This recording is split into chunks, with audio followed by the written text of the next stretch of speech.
Carol Decker had a wonderful life until a life-threatening illness stole her eyesight and 3 of her limbs, leaving her with the need to redefine herself.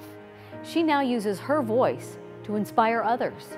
I felt like I lived in sort of a bubble, just that I had this perfect little, collection of my life inside of it. And then when that happened to me, it's like it just fell and shattered into 1,000 pieces. While pregnant with her second daughter, Carol developed sepsis and was rushed in for an emergency C-section. She said goodbye to her husband and they wheeled her out for surgery. I was just asked the nurses, can he come back with me? And they said no, and kissed him goodbye. And yeah, I literally had no idea that'd be the last time I'd ever see his face. She woke up weeks later, blind, with both feet and a hand amputated. Her husband had been forced to make those calls to save her life. My reality really didn't set in until I went home the first time after spending 3 months in the hospital. And that's kind of when I was like, oh wow, I can't do anything for myself, and how am I going to be a mother and a wife? You talked about at that point, I think it was, that you had to choose. There were 2 roads. Talk about those 2 roads and how you made that choice.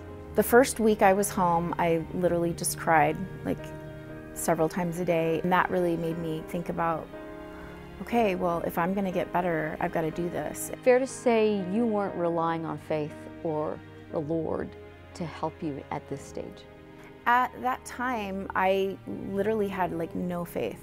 I would tell that to people, like, I don't think I have any faith in me. Like, how could something like this happen to me? I was a good person. It took another tragedy for her to resolve to recover, the death of a beloved brother. And I was like, well, my brother's dead, why am I here? Like, I'm all damaged, and like, what am I gonna be useful for? But that was the first time I prayed, and was like, okay. I knew deep in my heart that God existed, and that if I prayed and asked him to watch over me, that he would. And that's kind of where it started again. And it didn't happen quickly. My purpose at that point was to be a mother to my beautiful daughters, because my whole life I dreamt of being a mother. Like, is my greatest accomplishment and joy in life is being a mother. So this was a rebuilding process in both a physical and a spiritual sense. Exactly. So yeah, I set a goal when Fia turned 5 that I'd go back up to the mountain. On Valentine's Day of 2014, my 2 girls and my husband came up, and we got to ski together as a family. And that was like the best day ever. There will be more best days to come. She's written a new book and gives inspirational messages on the speaking circuit. What do you think we could gain from your experience? I would say the word perspective is having that perspective every day. And my saying is, let go of your fear, because if you can get over the fear of things, you'll be able to do a lot more. The second thing I say is enjoy the moment, that this is an amazing opportunity, and how much my life has just, I turned something bad into something good. That means a lot to me, and having that gratitude every day that life is worth living.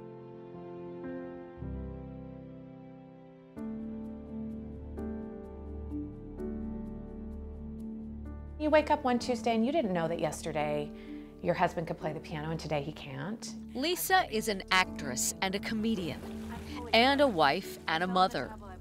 She's also now a caretaker for her husband. This week he just found out, he's like, I can't use my phone. Can he use a walker still? No. He can't do anything on his own now. Just over 2 years ago, they got the diagnosis.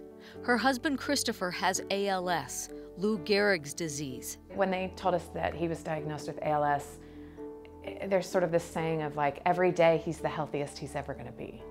So you can kind of celebrate that, and you can mourn that too. But as caregiver and mother of 5, she has to stay in the moment.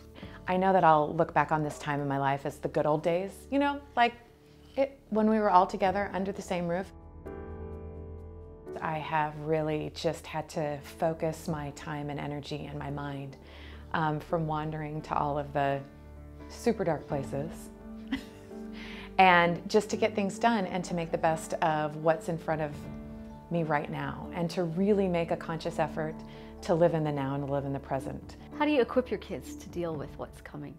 I think the best we can do as parents is to teach our kids that no matter what happens, no matter what future they encounter, that they don't have a lot of control over everything, but they do have control over some things. They have control over how they react to it and their choices. The Clarks have found comfort in humor, gratitude, and their faith.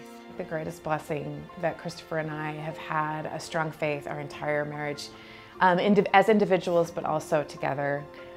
When something like this hits, there's no time to hurry up and think, what do I really believe?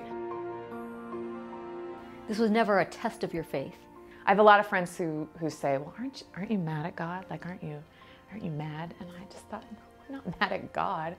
I hate ALS. I think it's the dumbest disease. That's where my anger is, but not at God, not at all. He has never abandoned me. He's never abandoned my husband. As you live in the day-to-day and you try to live in the moment, do you let your mind go to what happens a year from now or what life is like 2 years from now? Oh, yeah. Yeah, I do. And it's hard.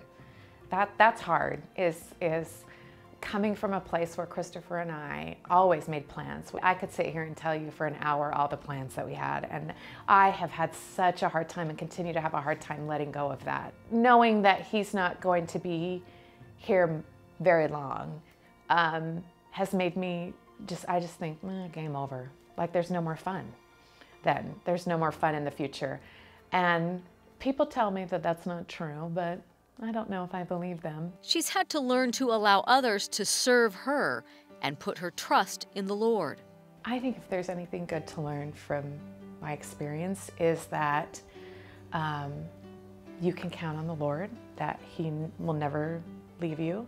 There's so many good things in this world that if we seek the good, the bad still comes, but we can kind of push that aside.